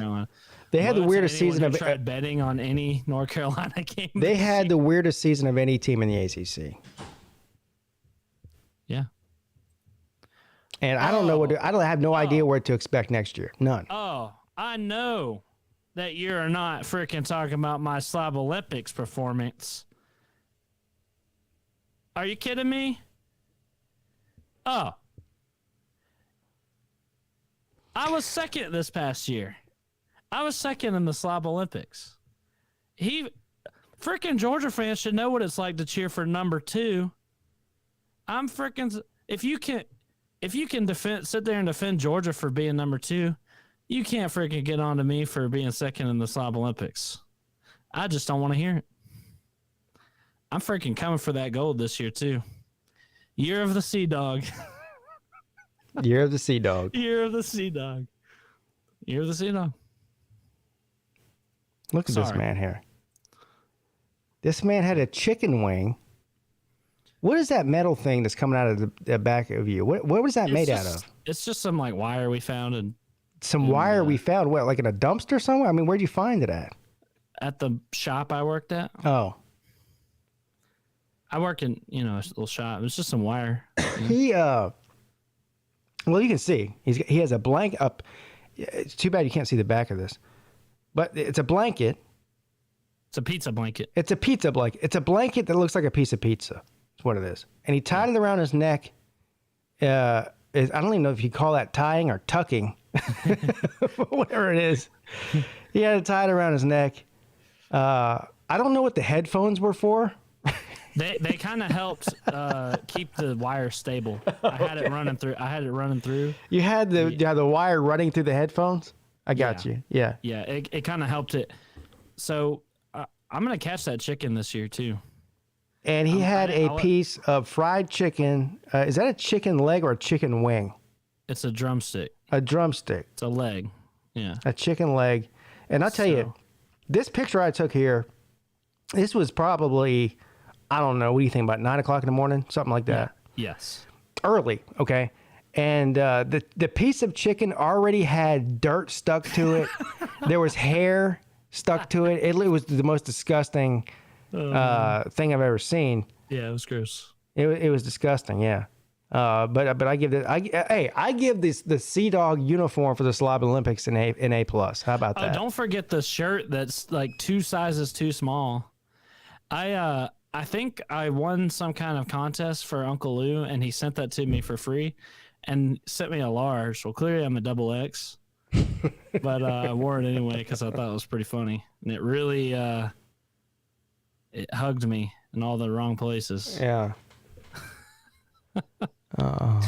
So this picture is both entertaining and disturbing at the same time, but we'll I'm telling you what, Pete. I'm telling you right now. I'm winning the Slob Olympics this year, and I'm catching that chicken wing. Good luck with that. Thank you. All right, so moving on for UNC, I think that well, look, I'm giving them an F on the season. Mm-hmm. Sam Howell's going to the NFL. He's already announced that. According to our boy Luke Walker, that's always in the comment section, they have another 5-star quarterback sitting on the bench. So things may be looking better for them next season. I don't know. I gotta believe that UNC in the Coastal Division is going to win more than 6 games. So I'm going to say they're trending upwards, even though I'm extremely disappointed and jaded on their performance for the past 2 seasons. And I'm ready to jump off the bandwagon. I have to believe that UNC is going to win more than 6 games next year. I'm going to go with a 9-win season. Because if you look around, you got Duke's in the toilet. Georgia Tech's no good.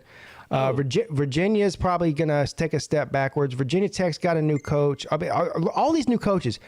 Virginia's new coach. Virginia Tech new coach. Miami new coach. So I gotta believe that UNC will win more than they did this year.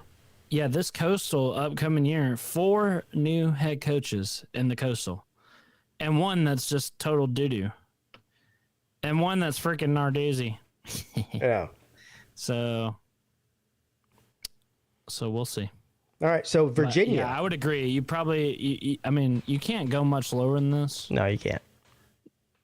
So yeah, I would probably expect better next season. They have the same record as 2 of the teams that got their coaches fired. Ouch. Virginia Tech are both ahead of them in the rankings. And neither of them had near the expectations UNC did. Yeah, right. Exactly. Yep. Dare I say Mac Brown's on the hot seat? He should be. Should be. Anyway, Virginia's next. Virginia. What did I have? I think I had them at 7. I think I had them at like 7 wins. So, but I'm still disappointed by this season for Virginia. I don't know, man. I just don't think Virginia did this was disappointing. I think their goal this year should have been to win about 9 or 10 games. Mm-hmm. And they probably could have, Brennan Armstrong played his brains out and everything like that. But, it's their defense, man, that held them back. Then you had their coach step down at the end of the year. I mean, what's up with that? Right. Jeez. I want to give them like a...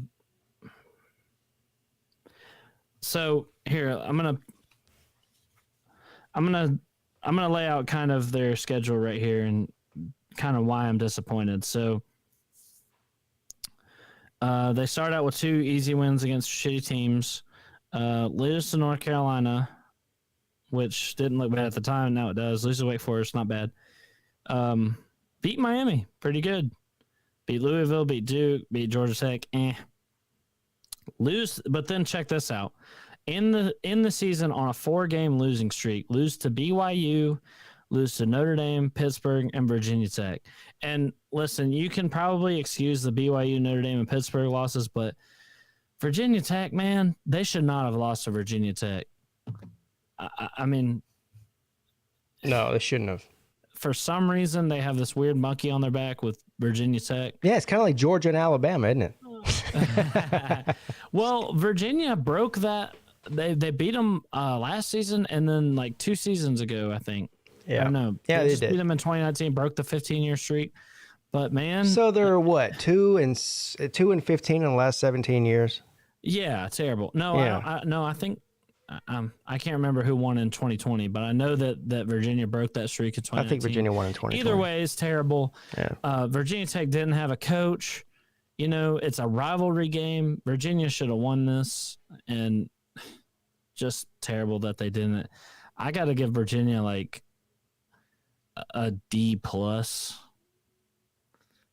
mean, they made a bowl. Of course, it got canceled to COVID, but you can't end the season on a 4-game losing streak like that and lose to your rival like that. This team could have been so much more. Yeah, I'm gonna give him a D. Finishing behind 2 teams, Miami and Virginia Tech, that lost their coaches due to firing. Yeah. Middle of the road Coastal Division, in which most of the teams in the Coastal Division were 6-win teams, 7-win teams on average. So yeah, I'm gonna give him a D. And as far as the future for Virginia, got Tony Elliott from Clemson. I think he's a good fit there. I think he's right along the same lines as Bronco Mendenhall. You know, I think he might be a slightly better recruiter based on his track record at Clemson, but I still think he's going to need a little bit of time. So as far as the expectations for next season, I would say if they finish 6-6 overall with Tony Elliott's first season, that would be considered good, and that's about what they'll be. So I think they'll finish right in the middle of the pack again in the division again next year. It's a shame. It's a shame what could have been with this Virginia team, especially with that offense. Reminds me of Florida last year. How their offense was so good. Defense just holding them back, dude. Yeah. Defense just holding them back. It's a shame. So. All right, Virginia Tech. Now, Virginia Tech, I'll actually go the opposite way because they actually exceeded my expectations. And I don't know if you saw my video I made the other day about Virginia Tech. I think I did. There's no reason. It looks bad on the ACC that we let Virginia Tech get to a bowl game. They would not have made a bowl game in maybe any other conference than maybe the Pac-12. I mean, Virginia Tech. Terrible. Got their coach fired. Somehow, though, freaking got themselves to a bowl, beat their rival, you know, had a couple upsets along the way. I mean, I won't be too, I'm not going to be too hard on Virginia Tech, to be honest. I mean, they were terrible. They were bad. I thought they'd win like 3 or 4 games. They should have won like 3 or 4 games, but they didn't. So I would like to give Virginia Tech a D because of the season they had, 4-4 conference, 6-7 losing record overall. But I'm going to give them a C because my expectations coming in for Virginia Tech were not high based on the track record for Justin Fuente. I think he stayed at 1 year too long, and they got what they deserved based on keeping him there for 1 extra season. They should have fired him last season, and they'd be 1 year ahead on the road to rebuilding there. I don't know about the hire that the coordinator from Penn State. We'll see. We'll see. I believe that my personal opinion was that Dave Clawson should have been the number 1 pick to replace Fuente. But what do I know? Nothing, right? Believe me, I don't know anything. That's what everyone tells me on here. Right. So the jury is still out on where they'll be next season. But even if this next coach ends up being great, which he could be, we never know, right? I still think it's going to be a similar season. I think just like I said with Virginia, with the coaching change, if they have another 500 record or so in the conference on their head coach's first season, I think that would be a win, and that's about what I'm expecting for them as well. Right. Yeah, I had them at 4 wins. So they did better than you thought. They did. Although I'm gonna have to take points off for that shellacking they got in their bowl game against Maryland. I kind of put a lot of stock in the bowl game, whether that's fair or not. I think it's important, to kind of end the season on a good note. But it's why, I was kind of a little bit easier on Clemson. They were able to turn around towards the end, win their last few games in their bowl game. But Virginia Tech did, of course, beat Virginia, their big rival. So, I give them a C+, maybe a B-. Okay. I think that's where B- is a high grade there, but I would say so. Look, 3rd in the freaking Coastal, dude. 3rd in the Coastal. Overall, a losing record overall, though. Yeah, that's true. But I mean, hey, I thought they'd win. I thought they'd win 4 games. So it surprised me. All right, Miami, the Hurricanes. And now this is another team that's freaking expectations were super high. And guess, sort of like North Carolina. Guess what? It was who's going to compete with Clemson, Miami or North Carolina? That was the preseason talk. Guess who got called an idiot for predicting Miami to go 8-4? I'm guessing you did. I was an idiot. Yeah, I was an idiot. I was too generous with them. Hey, look, listen, much I like to make fun of Miami, I'm not even going to give them a bad grade here because they met my expectations pretty much. Fell a little short. But I was saying this all offseason. I was like, look, you just had a great season. Your pretty much goal should be to not fall on your face. They did a couple times, but wound up, having a decent season, overall, and then just fired their coach, dude. I don't get it, man. They're going to probably suck. I'm going to lower my expectations for them this season. They're not going to have a good next year next year. Yeah. I'd be surprised if they did. Look, did you see how sad it was? The freaking Miami players were begging that none of them wanted Manny Diaz fired. Yeah. None of them wanted him fired. It's just sad I think they did him dirty. Especially the way that they looked for a coach. They were shopping around while he was there still. But we're not grading them based on that. I give them an F based on that. But hey, they made a good hire. I think Mario Cristobal is a good hire. I do too. I don't think that they'll be good now. But yeah, I don't either. This is the thing, man. There's nothing wrong with being excited about a good hire, right? Everyone's excited every time you hire a new coach. Because he hasn't coached a game yet. There's nothing to judge him off of other than his name and his record at the previous place. But at the end of the day, nobody comes in there in their first season and just lights it up. Nobody does. Yeah. And I give Miami a C based on expectations for this year. They were all talking about winning the ACC, knocking off Clemson or whoever. And obviously, Clemson wasn't the team to knock off this year. It was Pitt. But I think this was a disappointing season for them. I even think that Miami fans would tell you that they were disappointed with it. Hell, half of them were ready to fire Manny Diaz after week 3. So, the majority of the season they were disappointed. So they can't tell me that. I think a C is a very, very fair grade based on the expectation for them. I think you're a little higher on Miami than me. I think you were being a little nice to him. Well, no, I think Derek King was a preseason darling, and it was Diaz's third year, right? Third or fourth coming into the season. I think it was his third year. I think it was his third year. Yeah, third. And so they won't keep a coach longer than 3 years. Defensively, they have been really good under Manny Diaz, not only by ACC standards, but by national standards. And I thought, with Derek King in there, they might be able to move the ball. And if they played good defense, they could compete and win the Coastal and maybe even, maybe in a one-game scenario, knock off the Atlantic Division winner in a championship game. So I didn't see more than 2 losses on their schedule. I thought they were going to be a 10-win team. Maybe 9-3, 10-2, something like that.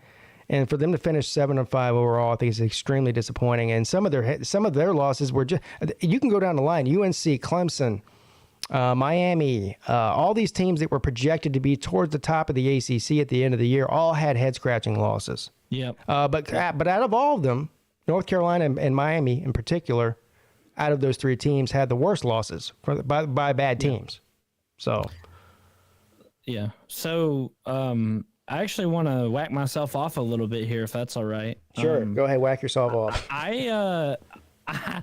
My prediction, dude, pretty spot on. Yeah. Okay. So I predicted their schedule like almost to a T. So I had them beating Michigan State while they lost to them, and then I had the Virginia and NC State game swapped. So I had them beating Virginia and losing NC State. Well, those were swapped. But other than that, I got their whole schedule right. Freaking nailed it almost. So good for you. You did. Yeah, dude. And they called you crazy. I was called an idiot. I called the Florida State loss. I predicted them to lose to North Carolina. I predicted them to beat Pitt and Georgia Tech. Yeah. Freaking nailed it. You nailed it. And this is an idiot. They called me an idiot for calling them 8-4 and for losing to Florida State. They called me an idiot. Well, look at you now. This is a bragging season, so all of the preseason projections, you were right, and now you get to rub their face in it. So good for you. Who's the idiot now? Yeah, who's the idiot now? they are, because they freaking got a new coach, and they're gonna see what happens whenever you go insane and fire your coach every 3 years. It's not a good practice. I don't get how you can look at what Tennessee and Texas have been doing and say, I want to do that. Well, I think I will give them credit for this. I think Miami is headed in the right direction with the hire. I think about Cristobal was a great hire, but as far as next season goes, you're going to look at probably a similar situation. 7-5 overall, 8-4 if you're lucky. So, it is what it is. I can see him the same or worse. Yeah, probably worse. It's it's just not a good practice. And it might be a good hire. Look, Texas was a good hire for Sarkisian. Yeah. But first years are hard. They were terrible this year. So yeah. I think we might see a similar thing happen in Miami. All right. Moving on to the final team, the ACC Coastal. The ACC champions themselves. 3 teams won 10 games or more, Clemson, Pittsburgh, and Wake Forest. Pittsburgh, the most impressive team from start to finish. I know you hate Pitt, but the most impressive team from start to finish throughout the ACC. Kenny Pickett, probably the best. No, he is the best quarterback in the ACC this season. He'll either be the first or second draft pick taken in the NFL draft this year as far as quarterbacks go. Pittsburgh loses their offensive coordinator, though. So we'll see how they do next year. But as far as their grade for this season, you got to give them an A++, right? I mean, they won the conference. Yeah, much as I hate to say it, I give them an A+. They did lose their bowl game, but Narduzzi has not been able to crack like 8 wins his entire time there. He's been there a long time. Mm-hmm. And, Clemson was down. They were the only team able to kind of, step up and take advantage of them being down. I mean, NC State did, but, Penn was able to follow through and, win the dang thing. And they did lose their bowl game. Well, but give it to them. They had lost Kenny Pickett, and it wasn't like a bad blowout loss. So Win the ACC. I think they exceeded expectations. I think it's an A+ for Pitt. A+ for Pitt. There. What now? Based on the fact that they've lost their offensive coordinator and they are losing Kenny Pickett. What is your expectation for the next season? Definitely a step down season. Steel yourselves, talk is Pitt. For next season will not be. But I'm sure he knows that. I'm sure everybody knows that. Mm-hmm. I mean, it's not like I'm a blazing hot take or trash talking or anything right here. It's just gonna. There's no way that they can probably have. You see this a lot when a school kind of has more success than they used to. They followed up with a letdown year because I don't know, maybe more players leave for the NFL or seeing some assistant coaches leave. So. Not everybody can recover from that. Yeah, there's only a few teams in the country that can recover from losing a generational talent at quarterback and some coaches. And, Alabama does it regularly. We'll see if Clemson can do it. We're about to see if they can do it because, they've had the same coaching staff for the past 6 or 7 years. But Clemson has, lost generational quarterbacks more than once and bounced back and been back in the playoffs and won national championships. So, So we'll see. I mean, Pitt is not Clemson. Sorry to burst your bubble. They're not on that level yet. So for them, it's a little bit more devastating to lose a generational guy and a coordinator. But I don't know who they have coming in, right? They might have somebody that's going to knock all of our socks off at quarterback. I don't know. But I would be surprised if Pitt were to win 10. I don't think they'll win double-digit games next year. I'm going to say 8 or 9 wins is probably their ceiling for 2022. Might just be back to normal, Yeah. Might just be back to normal 7-8 wins. So, yeah, I think that would be probably about as good I think as you that's can fair hope for, too. and anything else is kind of gravy. Right. Yeah, they do got Keaton Slovis coming in. That's right. Yeah. But so is he the guy from USC? Yeah. Oh wow. Okay. Yeah, I was surprised. His girlfriend goes there. That's why he's going there. Oh, he's chasing the tail, literally. Can you believe it? He's chasing the tail. All the way from Southern California to Pittsburgh. What a culture shock that is. From LA to Pittsburgh. Yeah. Good Lord. Yeah. Yeah. So, he's chasing the tail. I can't blame him. I can't blame the guy either. She's probably hot too. I did the same thing. She's probably hot. Yeah. Been there, done that, right? Sea-Dog? Yeah. Well, I grabbed the first piece of tail I could get and held on. You're hanging on for dear life, huh? I'm dying. Oh my God! Oh my God! I'm with my high school sweetheart and everything. I've only ever been with one girl, so yeah. I grabbed the first piece of tail I could. Gotcha. Held on to that thing. Gotcha. I can't believe it's already 9:00. I know, man. Good show, dude. Yeah, man. We went through every single team and gave probably more than enough information on each one of those as far as how we felt their expectation, their grade. Right in time. Finished right in time. How about that? How about that? The 16th episode of ACC Show in the books. Well, next week we'll see. We have the national championship game is on Monday night. So Tuesday night, hopefully hopefully according to Sea-Dog, he is sitting here with a Georgia loss on his resume. That's all he cares about. That's all I care about. I don't care, but will be. What's the national championship? Monday night, the 10th. Next Monday? God dang. Yeah, next Monday night, the 10th. I think I don't know what they do these Monday night at I think it's like 9. The game isn't over till after midnight. It's ridiculous. I gotta work, man. Right. I'm not gonna be able to watch it all. Anyway, I'm sure I will. Win or lose, win, lose or draw. We will obviously recap that game probably for a good majority of this show, and we'll have some other stuff for you too. But any final works? What else you got going on, Sea-Dog, for the rest of the week? Maybe I'll do some complaining about my team. Any other shows on YouTube? Or just uploading videos, yelling about the Georgia Tech coaching staff like you did earlier today. Probably more of that, and then of course we got a AAA show on D4 Sports channel. D4, shout out to D4 Sports. Anyone who wants to see the football all across America, the AAA show, go check out my man D4. That's D, the number 4 in sports.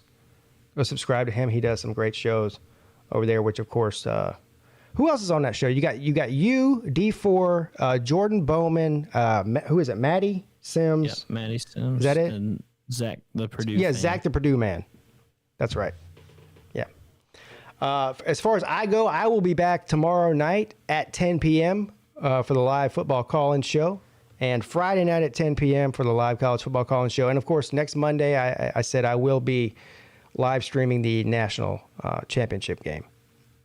I'll go on about a few minutes before kickoff. But anyway, thanks everybody for hanging out with us tonight. It was an amazing and fantastic ACC show. We look forward to many, many more. Happy New Year to everybody.